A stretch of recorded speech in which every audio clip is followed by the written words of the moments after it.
नमस्कार साथियों, कस्तूरी देवी कॉलेज की ऑनलाइन क्लासों में आप सभी का हार्दिक स्वागत है। जैसे कि हमारी चर्चा चल रही थी हिंदी साहित्य में जो फर्स्ट ईयर आपके उसमें पेपर सेकंड के बारे में, तो पेपर सेकंड में हमने जो फर्स्ट कहानी थी आपकी उसने कहा था, कौन सी? उसने कहा था जो चंद्रदत्त शर्मा गुलेरी की उसने कहा था नामक कहानी थी, उसकी हमने चर्चा कर ली थी। अब उसने कहा था जो कहानी थी वो कैसी थी? हिंदी की फ्लैशबैक पद्धति पर आधारित फर्स्ट रचना थी और इसके आधार पर चंद्रदत्त शर्मा गुलेरी को बहुत अधिक प्रसिद्धि प्राप्त हुई हिंदी साहित्य में। यानी उन्होंने मात्र 3 कहानियाँ लिखकर हिंदी साहित्य में अपना मुकाम हासिल किया। तो जो और 2 कहानियाँ थी उनकी बुद्धू का कांटा और सुखमय जीवन, तो ये 3 कहानियाँ उन्होंने लिखी थी। किसने? गुलेरी जी ने। और 3 कहानियों के माध्यम से हिंदी साहित्य में उन्होंने बहुत ही बड़ा मुकाम हासिल किया या कहानी के क्षेत्र में बहुत ही प्रसिद्धि प्राप्त की।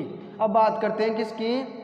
नमक का दारोगा मुंशी प्रेमचंद। जो प्रेमचंद है, मुंशी प्रेमचंद, जो इनकी कहानी है नमक का दारोगा। इससे पहले मुंशी प्रेमचंद के बारे में कल हमने चर्चा की थी, उनके साहित्य के बारे में, उन्होंने किस प्रकार का साहित्य लिखा, क्या क्या विशेषताएं थी, तो ये सारी चर्चा हमारी कल हो गई थी। बस एक बात इंपॉर्टेंट थी इसमें, क्या थी?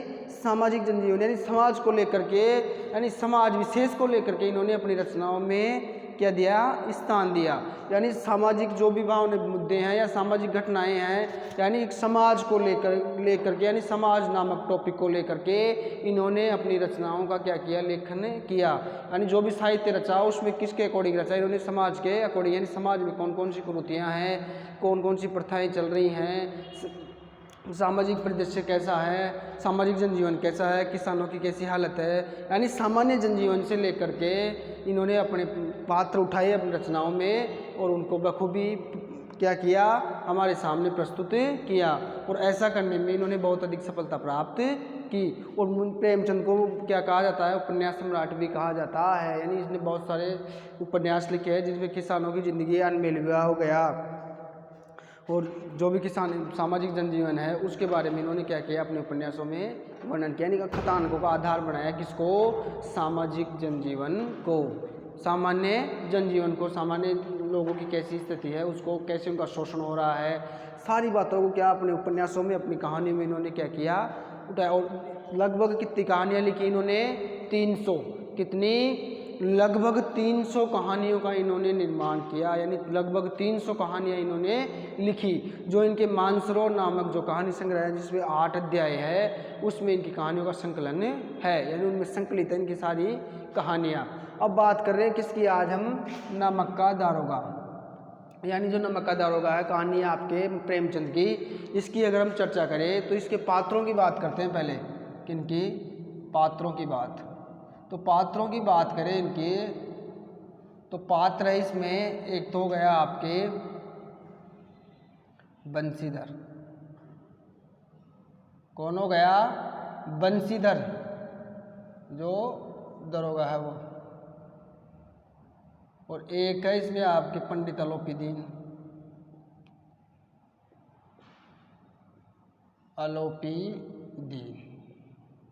बंसीधर और पंडित अलोपीदीन। अब बात करें इसकी, तो जो एक कहानी है नमक का दारोगा, ये कहानी है 4 भागों में। कितने भागों में? 4। 1 2 3 ये 4। इन 4 भागों के अकॉर्डिंग इसको क्या करेंगे? हम कहानी को पढ़ेंगे। अब कहानी जो इसमें 2 पात्र हो गए, एक तो बंसीधर होगा, एक बूढ़े मुंशी भी है, मुंशी बंसीधर। इसका पूरा नाम क्या है? मुंशी बंसीधर। और ये पंडित अलोपीदीन। और इसमें एक पात्र जो इसके पिताजी है वो बूढ़े मुंशी जी के नाम से उनका भी थोड़ा सा जिक्र इसमें होता है। अब बात करें कहानी की, तो फर्स्ट नंबर पे कहानी की बात करें तो जो बूढ़े मुंशी है वो क्या बंसीधर को बोलते हैं कि कोई रोजगार की क्या कर लो, तलाश कर लो। यानी रोजगार के लिए निकलता है कौन है? ये। अब रोजगार चाहिए इसको, वह काम तो करना ही। अब घर का जैसे ये बोलता है बूढ़ा मुंशी इसका पिताजी कि लड़कियां वो घास फूस की तरह क्या हो रही है? बढ़ रही है। तो कहने का मतलब शादी ब्याह भी करना है, इनका खर्चा और भी घर का बढ़ रहा है, सारा सब कुछ ही बढ़ रहा है। तो क्या करना है? नौकरी कुछ नौकरी ढूंढो, और नौकरी ढूंढ के क्या कर लो? नौकरी कर लो। अब नौकरी के लिए प्रयास करो भाई, नौकरी लगेगी और पैसे आएंगे तो घर का अच्छे से खर्चा चलेगा। और लड़कियां भी क्या है? घास फूस की तरफ बढ़ रही। कहने मतलब लड़कियां जल्दी जल्दी बड़ी होती है, फिर उनकी शादी भी करनी होती है, तो पैसे का खर्च तो होगा ही होगा ना। तो इसको नौकरी के लिए बोलते हैं, नौकरी की तलाश में क्या होता है, निकलता है। अब नौकरी की तलाश में निकलता, उससे पहले इन दोनों के बीच में बात होती है कि अगर नौकरी में ऊपरी आमदनी ना हो, यानी ऊपरी आमदनी में होना चाहिए, और उससे क्या नहीं होना चाहिए, हमको परहेज नहीं करना चाहिए। यानी अगर ऊपरी आमदनी हो तो बहुत और भी बढ़िया बात है, यानी और भी अच्छी बात है। तो इनका ज़िंदगी में क्या करना, कहीं भी नौकरी करो ऊपरी आमदनी का स्पेशल ध्यान रखना। वो तो क्या है, ये जो सैलरी होती है ना अपनी, ये तो क्या है कि क्या करता है, मनुष्य बनाता तो फिक्स वह इतनी बनाएगा, और जो भगवान है वो बनाता है ऊपरी आमदनी, यानी वो भगवान की कृपा से मिलने वालों को मिलती है ऊपरी आमदनी। इसलिए आप क्या करना, ऊपरी आमदनी का भी ऊपरी आएगा भी क्या करना, ध्यान रखना, यानी रिश्वत का भी ध्यान रखना। यानी कहने का मतलब उसका यही था कि आपको रिश्वत का भी अगर कोई जुगाड़ तो रिश्वत भी लेते रहना, यानी रिश्वत भी आपको लेनी है। तो भाई ऊपरी आमदनी होगी तब भी क्या होगा, अच्छी कमाई होगी, नहीं तो नौकरी में यानी सैलरी में तो कुछ भी नहीं होता है। ऐसी सोच थी किसकी, मुंशीधर, जो मुंशी बंशीधर है इनके पिता है, जो बूढ़े मुंशी, उनकी। तो ऐसी नौकरी की तलाश में जो क्या इधर उधर भटकते रहते हैं, और भटकने के बाद में इनको क्या मिलता है, नमक विभाग जो दरोगा है, यानी जो पुलिस में जो दरोगा होता है, उस दरोगा के पद पर क्या होता है, इसकी नौकरी मिलती है। अब नौकरी मिलती है तो अब इस नौकरी के लिए पटवारी और कोई भी नौकरी वाले हैं वो सारे क्या करते रहते हैं, लालायित रहते हैं कि ये नौकरी, क्योंकि इसमें ऊपरी कमाई क्या होती है, बहुत ज़्यादा होती है। यानी जो पुलिस में थानेदार होता है उसकी ऊपरी कमाई क्या होती है, ज़्यादा होती है, तो दारोगा बन जाता है। तो उसमें क्या ऊपरी कमाई बहुत अधिक है, इसीलिए क्या होता है कि ये क्या करता है, इसका पिता इसको नौकरी मिल जाती है ना, ये तो अभी नौकरी मिल गई, मान लो जैसे दरोगा बन गए। अब जैसे मान लो आपको कोई भी नौकरी मिलेगी तो आप परिवार को सूचना दोगे, परिवार को सूचना दोगे कि हाँ मेरी नौकरी लग गई है, ऐसे ऐसे सब कुछ हो गया सेट। तो ये सूचना भेजता है शुक्ल समाचार घर पे, घर वाले खुश होते हैं, और आसपास गांव में लोगों को ध्यान पड़ता है कि दरोगा की पद पर क्या हो गया है, दरोगा के पद पर उसको पोस्टिंग हो गई है, नौकरी मिल गई है। अब आसपास के लोगों की क्या हो गया, जलन होने लगी, गया तो उसका तो वैसे जो वो बन गया यार, और अभी तो खूब कमाई होगी, क्योंकि ये पद ही ऐसा है, इसमें ऊपर की कमाई बहुत ज़्यादा होती है। अब इसमें क्या होता है जो और छोटी मोटी जो भी एलडीसी पटवारी ये सब हो गए, तो उनकी भी क्या होता है, वो भी ये सोचते हैं कि हम काश हमें भी ये नौकरी मिल जाए, क्योंकि इसमें ऊपरी आमदनी क्या होती है, बहुत ज़्यादा होती है। तो सभी की निगाहें इस नौकरी के ऊपर होती है, यानी इस पोस्ट के ऊपर सभी की निगाहें होती है। तो सारा शुक्ल समाचार उसने भेज दिया, घर वालों भी खुश है, इसको क्या हो गया, एक नौकरी लग गई। तो ये सारा वर्णन किस में होता है, नौकरी लगने वाला, ये फर्स्ट में, यानी जो फर्स्ट भाग है इसमें ये वर्णन है, नौकरी का वर्णन है टोटली। यानी वो नौकरी की तलाश में इधर उधर भटकता है, यानी घर वाले बोलते हैं कि अब क्या है कि हमें नौकरी की सख्त जरूरत है, यानी पैसे की जरूरत है, तो नौकरी तो करनी ही करनी है, तो नौकरी तलाश में इधर उधर भटकता है। और फिर एंड में जाकर के इसको दरोगा के पद पर क्या होती है, पोस्टिंग होती है, उसका ये समाचार घर पे भेजता है, और घर वाले खुश होते हैं, आसपास में लोगों को देव मालूम चलता है, लोगों की फिर क्या होता है, ईर्ष्या भावना तो होती है ना कि इनको इतनी अच्छी क्या हो गई, पोस्टिंग मिल गई। तो ईर्ष्या भावना क्या होती है, सभी की होती रहती है, क्या होती रहती है, ईर्ष्या भावना। क्योंकि ईर्ष्या भावना तो होगी कि यार दरोगा के पद पे लग गई इसमें, और पोस्टिंग वाले भी क्या होते हैं कि वो भी ये सोचते हैं कि काश हमारी भी ये पोस्टिंग हो जाती, तो वो क्या करते हैं, इनसे ईर्ष्या करने लग जाते हैं, यानी उनको ईर्ष्या होने लग जाती है। अब बात होते हैं आगे, ये तो था किसमें, फर्स्ट में। अब सेकंड नंबर पे बात करें तो अब ये क्या हो गया, नौकरी लग गई इसकी, किसकी, बंशीधर की, जो बंशीधर है, मुंशी बंशीधर है, इसकी दरोगा की पद पर नौकरी लग गई। तो उसमें क्या था, नमक जो विभाग है नमक का, वो उसमें नमक का अलग ही विभाग नया नया बना था। तो जो नमक विभाग बना था तो उसमें फिर नया नया विभाग बना, तो फिर उसके लिए अलग से बजट बनेगा, अलग से सारा सब कुछ होगा, यानी विभाग ये अलग हो गया, तो सारा सब कुछ उसका लेखा जोखा अलग से रहेगा। तो वो क्या थे, पंडित अलोपीदीन जहाँ उस एरिया के जाने माने प्रतिष्ठित व्यक्ति थे, और लाखों का टर्नओवर उनका होता रहता था, यानी उनसे बहुत सारे लोग क्या रहते थे, उनसे कर्जा ले रखा था, और बहुत सारे लोगों को उन्होंने कर्जा दे रखा था, और लाखों का टर्नओवर उनका क्या था, होता रहता था, यानी बड़े प्रतिष्ठित व्यक्ति थे पंडित अलोपीदीन, और काफ़ी पैसे वाले थे। तो जो बंशीधर है तो नया नया लगातार ड्यूटी पे, किस पे, दरोगा की ड्यूटी पे, और रात को क्या होता है, फिर नमक का नया नया विभाग था, तो उसमें क्या है, खूब रिश्वतखोरी भी चलती थी। तो जो नमक का जो ये है पंडित अलोपीदीन जी, रात को नमक की जो गाड़ियाँ थी वो क्या कर रही थी, रात को लेके जा रहे थे। तो ये क्या कमरे में सो रहा था रात को, तो इसको आवाज़ आई, किसकी आवाज़ आ रही है, तो ये बाहर देखता तो गाड़ियाँ कुछ जा रही थी, तो जाके देखता है, तो पूछता है कि उनसे जो गाड़ियाँ लेके जा रहे थे नमक की, भाई उसमें नमक लदा हुआ था, लेकिन इसको मालूम नहीं था भाई इसमें नमक है। अब वो नमक का क्या है, अवैध खनन कर रहे थे रात को। तो फिर वो जो गाड़ियाँ थी वो किसकी थी, पंडित अलोपीदीन की थी। इसके आदमी थे जो रात को नमक को क्या कर रहे थे, गैर कानूनी लेके जा रहे थे, यानी गैर कानूनी रूप से धंधा कर रहे थे। तो मैं पूछता हूँ उनको जा करके कि ये क्या हो रहा है, इनमें क्या है, वे कहाँ जा रहे हो, तो उन्होंने चुप रहे, कुछ बताया ही नहीं। तो फिर इसको क्या थोड़ा सा शक हुआ, तो फिर उन्होंने दबा के फिर पूछा कि हिनमे के अंदर है क्या, तो फिर भी क्या हुए, नहीं बोले, क्या नहीं हुए बोले। फिर उसको शक हो गया, तो उसने बोरियों को टटोल के देखा, तो उसमें क्या नमक के गट्ठा उसको महसूस, यानी नमक उसको मिला। तो नमक मिला तो फिर क्या, कहाँ लेके जा रहे हो ऐसे ऐसे, तो उसने कुछ बोला ही नहीं। और इन्होंने गाड़ियों को क्या कर लिया, वहीं पुलिया के ऊपर रुकवा दिया, यानी गाड़ियों को आगे नहीं जाने दिया। फिर इन्होंने बताया हम ऐसे ऐसे पंडित अलोपीदीन के आदमी हैं, उनकी गाड़ियाँ हैं। तो इन्होंने बुलावा भेजा पंडित अलोपीदीन को, किसको, पंडित अलोपीदीन को। और एक इनका आदमी जो आदमी है वो जाता है पंडित अलोपीदीन को जा करके बोलता है कि ऐसे ऐसे क्या हो गई, बातचीत हो गई, ऐसे कोई नया नया दरोगा आया है, उसने हमारी गाड़ियों को क्या कर लिया, रुकवा लिया, यानी उसने हमारी गाड़ियों को क्या कर लिया है, रुकवा लिया है, और अभी अभी नया नया पद पर आया है, प्रतिष्ठित हुआ है। फिर वो क्या हुआ, अलोपीदीन है कि आप चलो मैं आ रहा हूँ, लक्ष्मी सब कुछ ठीक कर देगी। लक्ष्मी कहने का मतलब है धन पैसा सब कुछ ठीक कर देगा, यानी उसको पैसे देंगे वो तो मान जाएगा और अपना काम क्या हो जाएगा, आसान हो जाएगा, यानी लक्ष्मी सब कुछ ठीक कर देगी।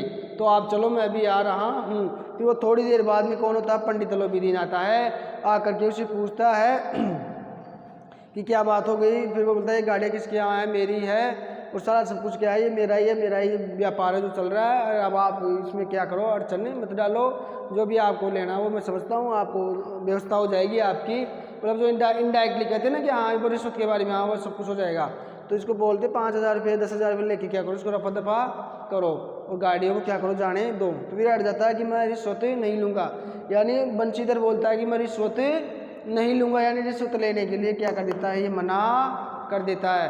कौन, बंशीधर, बंशीधर रिश्वत लेने के लिए मना कर देता है। ये क्या कहता है कि रिश्वत देने की बात करता है, कौन, कौन करता है, अलोपीदीन, यानी रिश्वत की बात करता है अलोपीदीन, और ये मना कर देता है बंशीधर, क्योंकि वो जाड़े की रात थी, और जाड़े की रात में क्या वो गाड़ियों को लेके जा रहे थे और किसी को पता नहीं चलेगा। तो ये सारा सब कुछ क्या होता है, इस सेकंड भाग के अंतर्गत चलता है। यानी जो जाड़ी की रात है, जाड़ी की रात में अलोपीदीन के लोग हैं वो नमक की गाड़ियाँ लद के जा रहे हैं, और गाड़ी की आवाज़ किसको आती है, बंशीधर को, बंशीधर को आवाज़ आती है। फिर वो उठ के जाता है, गाड़ी को रुकवाता है, उनसे पूछता है, फिर वो नहीं बताती, उसको शक होता है, फिर दबा के पूछता है, फिर भी नहीं बताती, तो फिर वो क्या उनको चेक करता है, चेक करने के बाद उन्हें नमक मिलता है। फिर बाद में मालूम चलता है कि किसकी गाड़ियाँ थी, अलोपीदीन के आदमी है। फिर इसको बुलाने के लिए भेजता है, बुला के लाओ, फिर ये आता है, ये दोस्त है कि पैसे से सब कुछ ठीक हो जाएगा, लेकिन यहाँ के इसके पैसों की पार यहाँ पे नहीं पड़ती है, यानी इसने साफ इनकार कर दिया किससे रिश्वत लेने के लिए। तो ये बात होती है। अब आगे चलते हैं यहाँ पे। तो अब ये सारा सब कुछ हो गया, गाड़ियों को रुकवाना होगा। फिर पंडित अलोपीदीन आता है तीसरे में, यानी ये यहाँ से अपने आ गया। ये आने के बाद में फिर इसको रिश्वत की जो भी बातचीत आगे बढ़ती है, तो इसको रिश्वत के लिए बोलते हैं किसको, बंशीधर को, कि ये सारा सब कुछ छोड़ो। वो बहुत सारे आए दरोगा आए, तो आप भी उनकी तरह क्या करो, हमारे काम में अड़चन मत करो, और ये जो पैसे है वो ले लो, अगर 10 में तो 20 ले लो, 5 10 15 20 ले लो। तो ऐसे गाड़ी 15 से 20 पे गई, 20 से 30 पे गई, 30 से कितने पे गई, 40 पे, यानी 10 से फिर 20 और फिर ऐसे 30 हो गए, फिर कितने हो गए लास्ट में 40,000, लाख नहीं हजार, कितने, हजार, यानी 10,000 देने की बात होती है। फिर 10,000 रुपये मना करते भाई मेरी शर्त नहीं था, फिर 40 की बात होती है, लास्ट तक देते थे, चलो 30 ले लेना, तो 30 पे भी नहीं मानता, तो आखिर में बोलते चलो 40 ले लेना। तो फिर ये लास्ट में बोलता है आप 40,000 क्या 40 लाख भी दोगे, यानी अगर आप 40,000 ही क्या अगर 40 लाख भी दोगे तो मैं नहीं मानूंगा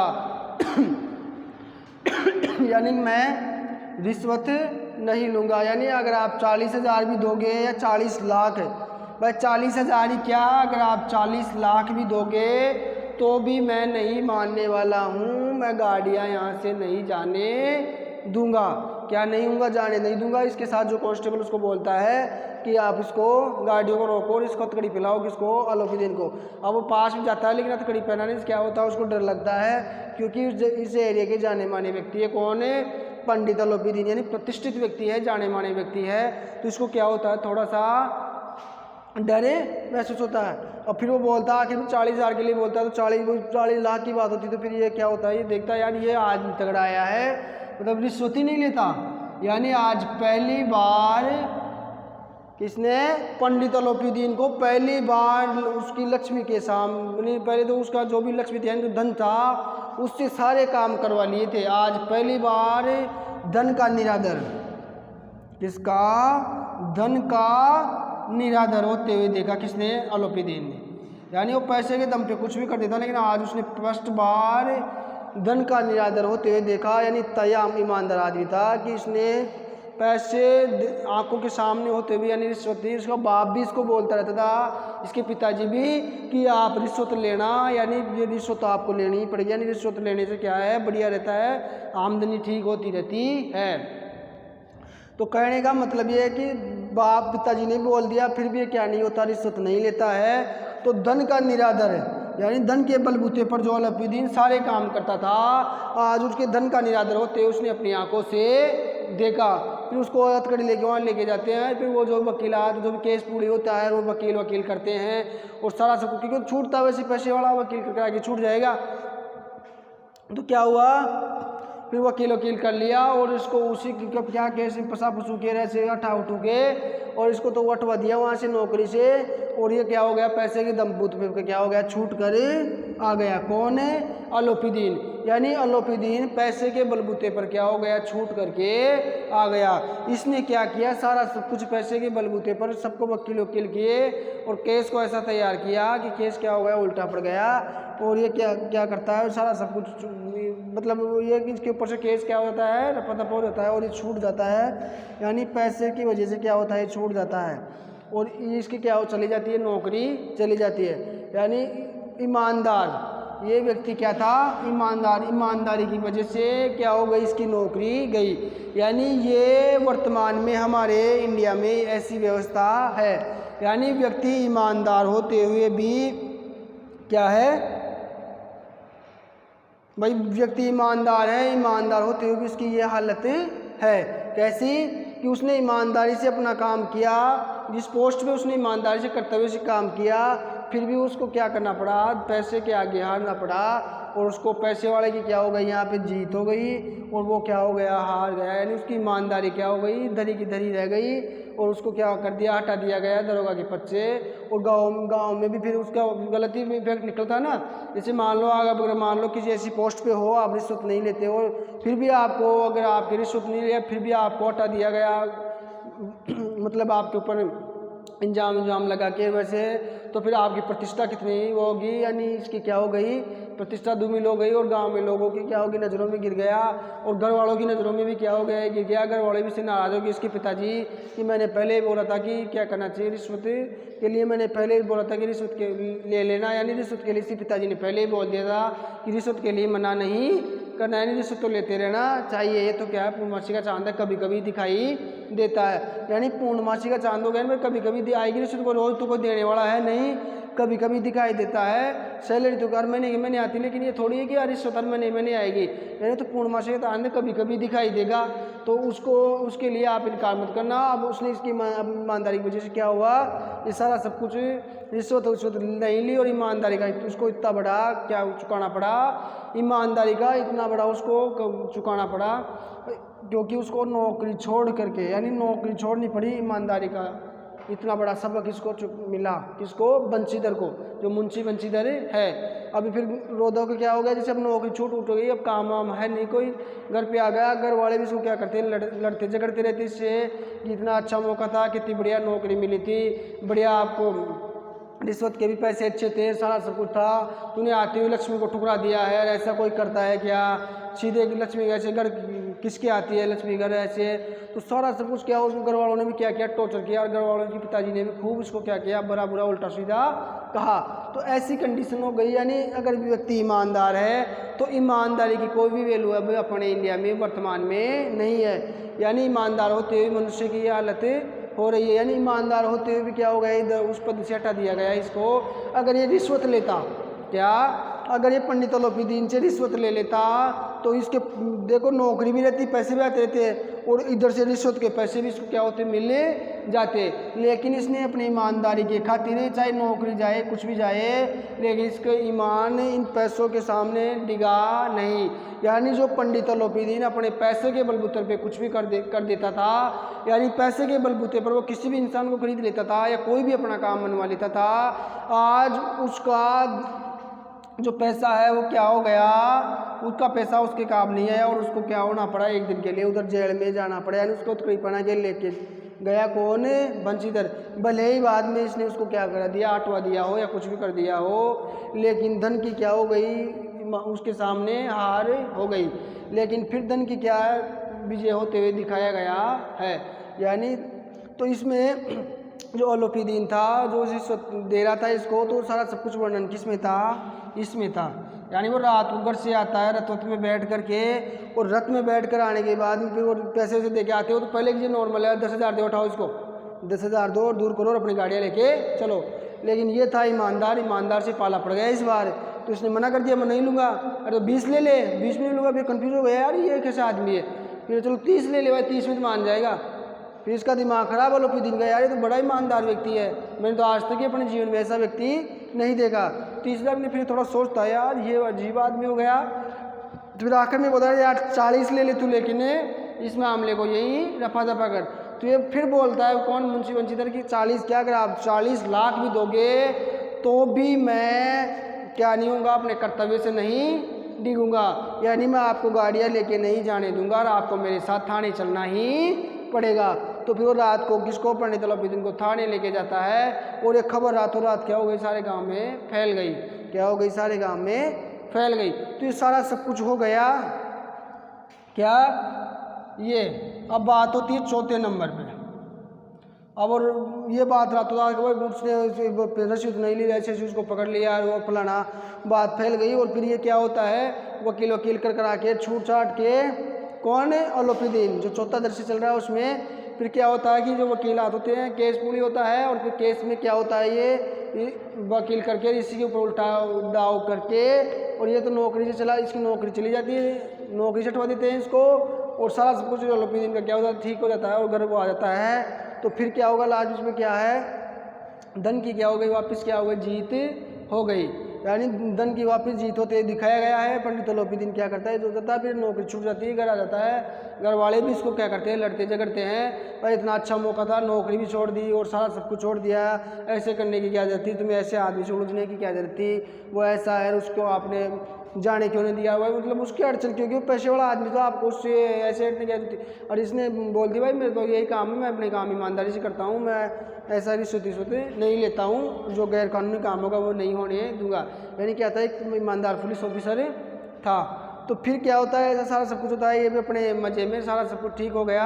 फिर सोचता है कि आज मैंने पहले जीवन में पहली बार क्या देखा, ऐसा आदमी को देखा है, इसने ईमानदार है, जिसने अपनी नौकरी तक गवा दी, क्या कर दी, यानी नौकरी तक गवा दी। ऐसा आदमी बहुत मुश्किल से लोगों को मिलते हैं, यानी ऐसे आदमी बहुत कम दुनिया में है। तो फिर ये क्या होता है, इनके घर आता है कि इनके बंशीधर के, तो बूढ़े मुंशी जी बैठे रहते हैं, बूढ़े मुंशी जी बैठे रहते तो वो आके फिर इनको क्या नमस्कार करते हैं। फिर वो बोलते हैं ना, बड़े लोग आते हैं, भाई नमस्कार, और आपके पैर हमारे घर में पड़ गए, हम तो भाग्यशाली हो गए, सारा सब कुछ जो भी बातें हैं वो कहता रहता है। कौन है, बूढ़े मुंशी जी, किसको, अलोपीदीन को, भाई हमारे तो भाग खुल गए, आप जैसे बड़े लोग हमारे घर पे आए हो, हमको इतनी जल्दी, वो सारा सब बातें चलती रहती है।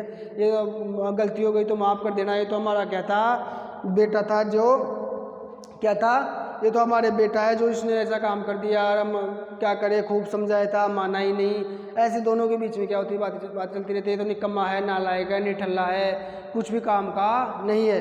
फिर पंडित अलोपीदीन बोलते बूढ़े मुंशी जी को कि ऐसी बात नहीं है, यानी ऐसी बात नहीं है, आपका बेटा क्या है, बहुत ही अच्छा है, यानी ये क्या है, बहुत ही अच्छा है, ऐसे लोग, ऐसी संतान आपको मिली है, आप तो क्या हो, भाग्यशाली हो। तो फिर ये ऑफर रखता है, किसको, बंशीधर को बुलाता है, उसके सामने ऑफर रखता है कि मैं मेरी सारी जो भी जायदाद है उसका मैं आपको क्या बनाता हूँ, स्थायी मैनेजर। क्या, स्थायी मैनेजर बनाने के लिए बात करता है। कौन, ये अलोपी दिन में आपको मेरी जायदाद का स्थायी मैनेजर यानी हमेशा के लिए मैनेजर की पोस्ट आपको देता हूँ, और सालाना जो भी पैसे वो सैलरी 6000 कुछ ऐसे बताई थी इसने, तो ये सैलरी आपको मिलेगी। रहने के लिए बंगला, खाने पीने की सब कुछ चीज़ें फ्री, और बंगला गाड़ी आपको मिलेगी, और खाने पीना भाई बंगला गाड़ी मिल जाएगा, रहने वहने के लिए तो बंगला और चलाने के लिए गाड़ी, और सारा सब कुछ खाने पीने का क्या होगा, फ्री होगा ये। और ये सैलरी के अलावा ये फैसिलिटीज़ आपको मिलेंगी। तो ये देखते हैं बहुत ही बढ़िया पोस्टिंग मिल रही है। तो वो और ये बोल रहा कि मैं आपके ऊपर ये तरस खा के ऐसे नहीं दे रहा, मैंने जीवन में पहली बार आपके जैसा ईमानदार आदमी से मेरा पाला पड़ा है, इसीलिए मैं आपको छोड़ना नहीं चाहता। अगर आप जैसे लोग, अगर आप जैसा व्यक्ति मेरा मैनेजर बनेगा तो मुझे कोई भी दिक्कतें नहीं रहेगी। यानी मुझे ऐसे व्यक्ति की क्या ही तलाश थी। तो अब मुझे मेरा जायदाद का जो स्थायी मैनेजर नियुक्त करता हूँ, मुझे कोई भी टेंशन नहीं है। ये पद देते हुए आपको मैं बिल्कुल निश्चिंत होकर के ये पद आपको देना चाहता हूँ। अगर आपकी इजाज़त हो तो, अगर आप चाहो, आपकी इच्छा हो तो मैं आपको ये पद देना चाहता हूँ। तो उसकी आंखों में क्या होते हैं, आंसू उछल चले जाते हैं, और उसका पिताजी भी क्या होता है, खुश हो जाता है। और वो पिताजी को बोलता है कि आपके बेटा ऐसा वैसा नहीं है, तो आपके लिए क्या ही रहा है। यानी ऐसी संतानें बहुत कम लोगों को मिलती है। तो यानी अपनी जायदाद का स्थायी मैनेजर बनाता है किसको, इसको। तो यानी इसकी ईमानदारी की क्या मिली इसको, ये कीमत फिर बाद में मिलती है। यानी ईमानदारी की वजह से इसको इतनी बड़ी पोस्ट और इतनी अच्छी पोस्ट मिलती है। तो ये थी आपकी क्या स्टोरी थी, कौन सी, नमक का दरोगा। यानी जो नमक विभाग था, नमक की जो धांधली चल रही थी उसके बारे में एक स्टोरी थी। जो एक पुलिस ऑफिसर था उसको ऐसे ऐसे रोकता है सारा सब कुछ। तो ये 4 भागों में आपकी थी। मैं बता 2 पात्र है इसमें, एक बूढ़ा मुंशी जी और एक वो जो पुलिस वाला इसके साथ रहता है वो सहायक पात्र। तो 2 मुख्य पात्र हो गए, 2 सहायक हो गए। 4 भागों में शुरू में जो सामान्य से जो नौकरी के लिए तलाश में जाता है, फिर वो दरोगा के पद पर नियुक्त होता है, ये वर्णन है पहले में। तो और फिर सेकंड में क्या होता है कि वो नियुक्ति मिल जाती है, अगर वो समाचार भेज देता है। नियुक्ति मिलने के बाद में फिर वो रात को गाड़ियाँ जाती रहती, नमक की तुम गाड़ियों को रुकवाता है, वो खबर रहती है गाड़ियों पर। रात को गाड़ियाँ जाती रहती, गाड़ी की आवाज़ आती है, फिर जाके देखता है उनमें नमक मिलता है। वो पंडित अलोपीदीन की गाड़ियाँ थी, और उनको क्या कर लेता है, ये रुकवा लेता है। उसको पंडित अलोपीदीन को बुलवाने के लिए बोलता है, और कहते हैं पैसा दे के दमाद मेर दो। पैसे से देखिए इसको क्या करो, किससे ख़त्म करो।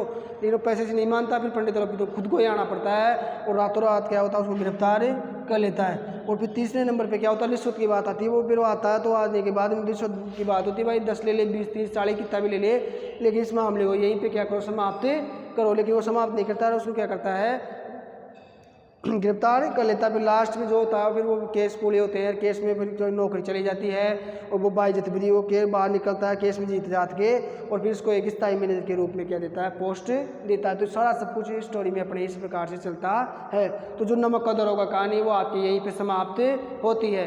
अब जो नेक्स्ट कहानी आएगी उसकी क्या करेंगे हम नेक्स्ट अगली क्लास में चर्चा करेंगे। आज की क्लास का क्या होती है आपकी यहीं पे समाप्त होती है। अब नेक्स्ट कक्षा होगी, उसमें नेक्स्ट जो भी कहानी आएगी उसके बारे में हम विस्तार से चर्चा करेंगे। धन्यवाद।